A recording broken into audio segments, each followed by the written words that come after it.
Welcome students. मेरा आज का जो सेशन है वो इकोनोमेट्री को लेकर है। आज मैं इकोनोमेट्री के अंदर जो बात करने जा रहा हूँ, बेसिकली लास्ट स्लाइड के अंदर मैंने फंक्शनिंग ऑफ द मॉडल के ऊपर बात की थी कि इकोनॉमिक मॉडल जो है वो रियल वर्ल्ड में कैसे काम करता है।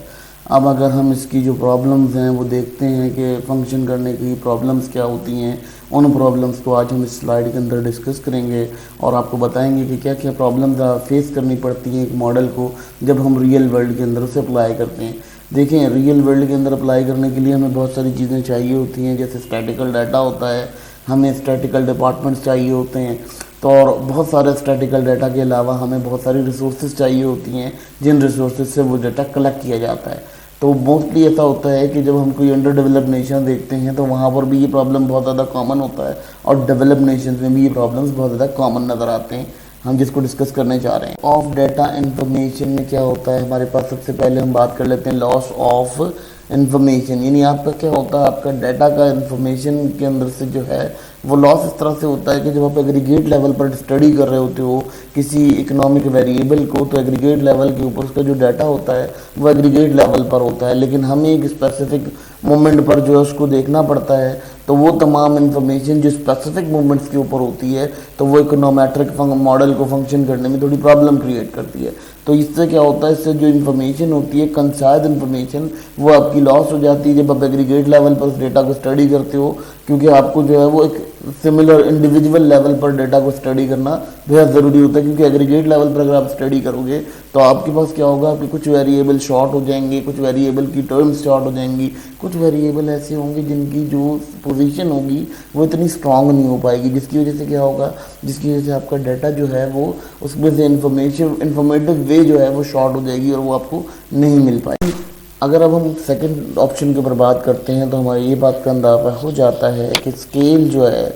स्केल सेंसिटिविटी आ जाती है। बेसिकली जब हम एग्रीगेट लेवल पर बहुत बड़ा डेटा को स्टडी कर रहे होते हैं, बहुत ज़्यादा डाटा होता है हमारे पास, तो हमें प्रॉब्लम ये हो जाती है कि हमें उसके अंदर जो वेरिएबल्स होते हैं या वेरिएबल्स का जो रिज़ल्ट क्रिएट हो रहा होता है वो रिज़ल्ट उस तरह से स्पेसिफाइड नहीं कर रहा होता, ठीक है। वो रिज़ल्ट क्या करता है, वो थोड़ा सा कोलैप कर जाता है। यानी आपके पास देखें, सिंपल सी बात है, आपके पास एक बंच ऑफ फ्लावर्स है, अब आपने उसमें से सेलेक्ट करना है कि एक बंच ऑफ फ्लावर आपका क्या बनेगा, इंडिविजुअल फ्लावर की क्या वैल्यू बनेगी। तो इंडिविजुअल फ्लावर की वैल्यू निकालना आसान होगी, लेकिन जब बंच ऑफ फ्लावर होगा तो उसके अंदर क्या होगा, उसकी रिजल्ट, उसकी वैल्यू बहुत अलग आएगी, डिफरेंट आएगी, ठीक है। तो इसी तरह से एग्रीगेशन एक प्रॉब्लम ये क्रिएट करती है हमारे लिए कि हमें लॉ स्केल के अंदर जो स्केल होता है हमारा, उसके अंदर सेंसिटिविटी क्रिएट करती है, यानी वो सेंसिटिव हो जाता है स्केल हमारा और उसमें मेजरमेंट प्रॉपर नहीं हो पाती, रिजल्ट हमारा एक्यूरेट नहीं आ पाता। तो ये हमारा एक बड़ा इशू होता है यहाँ पर, इसकी डिस्कशन करने। एग्रीगेशन कॉज करती है, वो सबसे बड़ी कॉज ये करती है कि आपका जो अज्यूमिंग करती है होमोजेनिटी को। यानी देखें, कुछ वेरिएबल्स ऐसे होते हैं जो एक दूसरे से बहुत ज़्यादा मर्ज हो रहे होते हैं, मिल रहे होते हैं। तो अब हमें क्या करना प्रॉब्लम आता है, हमें जो प्रॉब्लम यहाँ फेस करना पड़ता है वो ये प्रॉब्लम फेस करना पड़ता है कि हम ये करते हैं कि इस डाटा को जब हम एग्रीगेट लेवल पे स्टडी कर रहे होते हैं तो वहाँ पर हमें क्या होता है, हमें ये प्रॉब्लम आ जाती है कि कौन किस वेरिएबल से मैच कर रहा है, किस वेरिएबल से मर्ज कर रहा है। लेट्स सपोज आपके पास एक गार्डन है बहुत बड़ा, ठीक है, उस गार्डन में बहुत सारे प्लांट्स लगे हुए हैं, तो उस प्लांट्स की जब आप देखोगे कि एक फूल आपको लग रहा होगा कि एक जैसा है, लेकिन उसी जैसा कहीं और कोई थोड़ा सा डिफरेंट फूल कहीं और होगा, तो उससे क्या होगा, उससे आपका जो डिफरेंस होगा वो डिफरेंस क्लियर नहीं हो पाएगा और आप परेशान रह जाओगे कि यार ये वाला फ्लावर ठीक था, ये वो वाला फ्लावर ठीक था। तो ये एग्रीगेशन लेवल पर ये प्रॉब्लम्स हमें डाटा में देखने को मिलती हैं, क्योंकि इकोनोमेट्री का जो मॉडल है वो फंक्शन नहीं कर पाता प्रॉपर एग्रीगेट लेवल पे, क्योंकि उसको जो है वो उसके अंदर होमोजेनिटी को हम फाइंड नहीं कर सकते ईजीली। बात कर लेते हैं तो एग्रीगेट लेवल पर मॉडल क्यों नहीं परफॉर्म कर पाता, इसकी भी एक बड़ी वजह ये होती है कि आपका इकोलॉजिकल फैसिलिटी यानी फॉलिसिटी, यानी आप कह सकते हैं कि वो जो है वो कहीं ना कहीं फॉल हो जाता है, वो इसलिए फॉल हो जाता है, कहीं सर्दी ज़्यादा है, कहीं गर्मी ज़्यादा है। अगर हम पूरे मुल्क का एग्रीगेट लेवल लेते हैं तो अगर हमने गर्मी में किसी चीज़ को रखा है, जैसे सीजनिंग वेजिटेबल्स होती हैं, फ्रूट्स होते हैं, ये तमाम चीज़ें जैसे होती हैं ना, तो इसी तरह से जब सीजनिंग पर बात करते हैं या उसकी जो ग्राउंड लेवल पर बात करते हैं, वो बात हमें ये समझ में आती है कि हमारा जो इकोलॉजिकल फैक्टर होता है वो बहुत ज़्यादा इंपॉर्टेंट होता है जब हम किसी मॉडल को प्रिपेयर कर रहे होते हैं। कहीं ठंड ज़्यादा है, कहीं गर्मी ज़्यादा है, कहीं मॉइस्चर ज़्यादा है, कहीं जियोलॉजिकल प्रॉब्लम्स हैं, तो इस वजह से क्या होता है, हमें प्रॉपर मॉडल को अज्यूम करने में या मॉडल को वहाँ लगाने में ये प्रॉब्लम क्रिएट हो जाता है कि हमें ये समझ नहीं आता कि किस तरह से हम इस मॉडल को यहाँ अप्लाई कर सकते हैं, ये कितनी सिचुएशन इसकी क्लियर है इस बारे में। जो मसला हमारे पास आता है सामने, हम ये देख सकते हैं, हमें ये बात समझ आ जाती है, हमारा जो डाटा होता है वो क्या करता है, हमारा डाटा जो है वो टाइम के हिसाब से बहुत चेंज होता रहता है। तो हम लोगों की जो कंडीशन होती है वो हम ये करते हैं कि हमारा जो टाइम है हम उसका कैलकुलेशन नहीं करते, उसकी बिल्कुल एवेल्यूएशन नहीं करते, उसको देखते ही नहीं है। उसके टाइम पे जब हम नहीं देखते, जब हम टाइम नोटिस नहीं करते, तो उससे क्या होता है, हमारे जो डाटा होता है, जो हमारा जो फंक्शन करने जा रहे होते हैं मॉडल, वो फंक्शन जो है प्रॉपर नहीं कर पाता। ठीक है, उससे क्या होता है, उससे हमारा जो डाटा होता है, उस जो हमारी प्रेडिक्शन होती है वो बिल्कुल भी एक्यूरेट नहीं हो पाती, क्योंकि हमने उसको किसी टाइम पर किया होता है और उसका जो उसका मॉडल का टाइमिंग होता है, ये एक्चुअल वे होता है, वो कभी कांस्टेंट नहीं रहता, वो हमेशा चेंज होता रहता है, पीरियड ऑफ टाइम उस पर आता रहता है। इस वजह से जब हम एग्रीगेट लेवल पर डिस्कस करते हैं या एग्रीगेट लेवल पे किसी मॉडल को अप्लाई करते हैं, तो वहाँ ये बहुत बड़ा फ्लॉ, ये बहुत बड़ा कसूर माना जाता है कि उसको जो है हम टेम्परल वे में नहीं देखते, यानी हम उसका टाइम नहीं देखते, उसका टाइम पीरियड नहीं देखते कि वो कितने टाइम पीरियड के अंदर किस सीज़न में किस तरह से मर्ज किया गया। आपके सामने आती है वो प्रॉब्लम, ये कंडीशन क्लियर करती है कि बच्चों, जब आप लोगों को कभी देखना पड़ता है तो एक एंडोजेनिटी होती है। एंडोजेनिटी वेरिएबल क्या होता है, एंडोजेनिटी वेरिएबल ये होता है कि जो आप कोई वेरिएबल कंट्रोल वेरिएबल रखते हो, ठीक है, और एक कंट्रोल वेरिएबल को आप एंडोजेनाइट करते हो, तो एंडोजेनाइट वेरिएबल वो होता है जो आप कंट्रोल वेरिएबल रखते हो, यानी जिससे आप कंट्रोल करते हो मॉडल को। फिर दूसरा होता है बायस ओमिटेड, यानी आपने उसको क्या किया होता है, उसको एक बाहर से एक वैल्यू रखी हुई होती है जो उस वक्त उस हालात में चल रही होती है, तो वो भी एक आपके पास टाइम आ जाता है, टाइम फ्रेम आ जाता है। तो जब एग्रीगेट लेवल पे बात करते हैं तो ये दोनों वेरिएबल्स जो हैं वो क्लियर नहीं हो पाते, जिसकी वजह से क्या होता है, जिसकी वजह से हमें बहुत ज़्यादा इश्यूज़ क्रिएट हो जाते हैं, हमारे पास बहुत ज़्यादा फ्लॉस क्रिएट हो जाते हैं, और हमें ये बात समझ आ जाती है कि हमारा जो डाटा है वो इस तरह से काम नहीं करेगा या नहीं कर पाएगा अच्छे से काम। तो ये हमारे लिए बहुत बड़ी प्रॉब्लम बन जाती है, इसको हम एक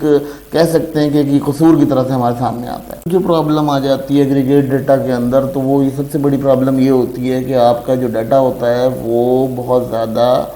कॉन्साइज होता है, बहुत ज़्यादा फैला हुआ होता है, जिसकी वजह से क्या होता है, आप किसी प्रॉपर डेफिनेशन पे नहीं पहुंचते कि आपका जो ग्रुप है वो किस तरह से डिफ़ाइन किया जाएगा। देखें कि हम अक्सर मीन मेड मोडियन वगैरह पढ़ते हैं जब स्टैटिस्टिक्स में, तो उसका एक ग्रुप बनता है, उस ग्रुप को हम यहाँ डिस्कस कर रहे हैं कि एग्रीगेशन में प्रॉब्लम क्या आती है कि हमें वो चीज़ नहीं मिल पाती कि हमारा जो ग्रुप है वो किस तरह से डील किया जाएगा।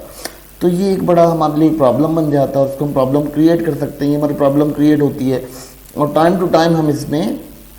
इम्पैक्ट कर सकते हैं। इसलिए ये जो सेंसिटिविटीज़ हैं वो इंक्रीज़ हो जाती हैं, और ये जो सेंसिटिविटीज़ ग्रुप की हैं इससे हमें ये पता नहीं चलता, रीडर को ये क्लियरेंस नहीं होती कि हम जिस जगह खड़े हैं वो कौन सी नेचर है या किस जगह वो खड़ा हुआ है, किस जगह पे वो पार्टिसिपेट कर रहा है। तो जिसकी वजह से क्या होता है, आपका जो मॉडल होता है वो प्रॉपरली इन रियल वर्ल्ड काम नहीं कर पाता, रियल वर्ल्ड वो फेक समझा जाता है या फॉल हो जाता है। अब जो बात कर रहे हैं वो डाटा वैलिडिटी और क्वालिटी, ये दो चीज़ें बड़ी इंपॉर्टेंट होती हैं हमारे डाटा के अंदर। जब हम किसी मॉडल को फंक्शनाइज करने जाते हैं या उसको प्रोसेस करते हैं, उसको फंक्शनलाइज करने के लिए कोशिश करते हैं, तो वहाँ क्या होता है, वहाँ ये दो बहुत इंपॉर्टेंट एलिमेंट्स होते हैं। अब इन एलिमेंट्स से क्या होता है,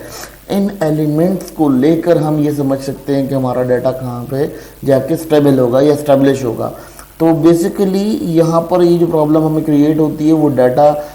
अवेलेबिलिटी और क्वालिटी की होती है। अच्छा, डाटा तो हमें अवेलेबल हो जाता है बहुत ज़्यादा, लेकिन जब बहुत ज़्यादा डिटेल में आता है डाटा या बहुत ज़्यादा बल्क में आता है तो हमें उसमें से एक क्वालिटी फाइंडिंग नहीं मिलती कि हमारा डाटा बिल्कुल क्वालिटी वाइज हो और बिल्कुल क्लियर हो, हम उसको जो यूज़ करें तो यूटिलाइज़ करें तो वो क्वालिटी वाइज हो, उसकी क्वालिटी एक बहुत अच्छे से क्वालिटीफाई करे और वो डाटा एक अच्छे से कोलैप्स करे। ठीक है, तो ये हमारा यहाँ बड़ा इंपॉर्टेंट एग्रीगेशन प्रॉब्लम होता है जिसको हम यहाँ स्टडी करते हैं, उसको डिस्कस करते हैं। इसको ये बताना यहाँ बेहद ज़रूरी था क्योंकि इससे स्टूडेंट्स की क्लैरिटी मिलती है, स्टूडेंट्स का ये विजन क्लियर होता है कि उन्होंने अपनी फील्ड ऑफ प्रैक्टिस के अंदर किस तरह से जाना है। बेसिकली बीइंग इकोनोमेट्रिशियन आपको ये पता होना चाहिए कि एग्रीगेटली प्रॉब्लम्स क्या होती हैं और उन प्रॉब्लम्स को किस तरह से डिज़ायर्स किया जाता है, यानी किस तरह से हम उसको डिज़ायर्ड पोजीशन में लेकर जाते हैं। फिर अगर हम बात कर लेते हैं एग्रीगेशन प्रॉब्लम की, एग्रीगेशन प्रॉब्लम में क्या होता है कि हम ये समझ लेते हैं कि हमारा जो डाटा है वो किस हालात से गुजर कर हमारे पास पहुंचता है। तो अब एग्रीगेशन प्रॉब्लम्स इस तरह से होती हैं किसी मॉडल की कि जब हम किसी देखें एक फूल को चुनने के लिए या एक बाग में से आप एक फूल चुनेंगे तो उस फूल के बारे में आपको ज़्यादा अच्छी सी नॉलेज होगी, मगर जब आपके पास पूरा बाग होगा और उस बाग में इतने सारे फूल होंगे तो आपको क्या पता कौन सा फ्रेश फूल है, ठीक है ना। अगर 1000 पौधे लगे हुए और 1000 पौधों में 1000 फूल हैं, अब आपको क्या पता कि कौन सा फ्रेश फूल है या अच्छी क्वालिटी का फूल है। तो ये तो आप जब एक्सपीरियंस करते हैं तो एक्सपीरियंस करने में आपको ये क्लियर होती है। तो यहाँ पे यही चीज़ आपको डिफाइन की गई है, इस तरह बताया गया आपको, और इसकी बताने की वजह बेसिकली यही थी कि आपको समझ आ जाए कि ये डाटा किस तरह से जो है एग्रीगेटली प्रॉब्लम क्रिएट करता है। स्टूडेंट को ये बात बताना बेहद ज़रूरी थी क्योंकि उनको पता होना चाहिए ये चीज़ बीइंग इकोनोमेट्रिशियन के जब वो कभी किसी मॉडल को अप्लाई करेंगे रियल वर्ल्ड के अंदर तो ऑलमोस्ट उनको कुछ ना कुछ प्रॉब्लम्स मौजूद रहेंगी। बेसिकली जब हम असल में ये शॉर्ट लेवल पे तो नहीं, लेकिन जब हम एमफिल लेवल पे या मास्टर लेवल पे जाते हैं तो हमें पता ये चलता है, जब हम ये देखते हैं अपर पोस्ट ग्रेजुएट लेवल पर जब हम जाते हैं तो वहाँ हमें बच्चों को ये चीज़ समझ में नहीं आती कि ये किस तरह से ड्राइव किया जाएगा या किस तरह से डील किया जाएगा।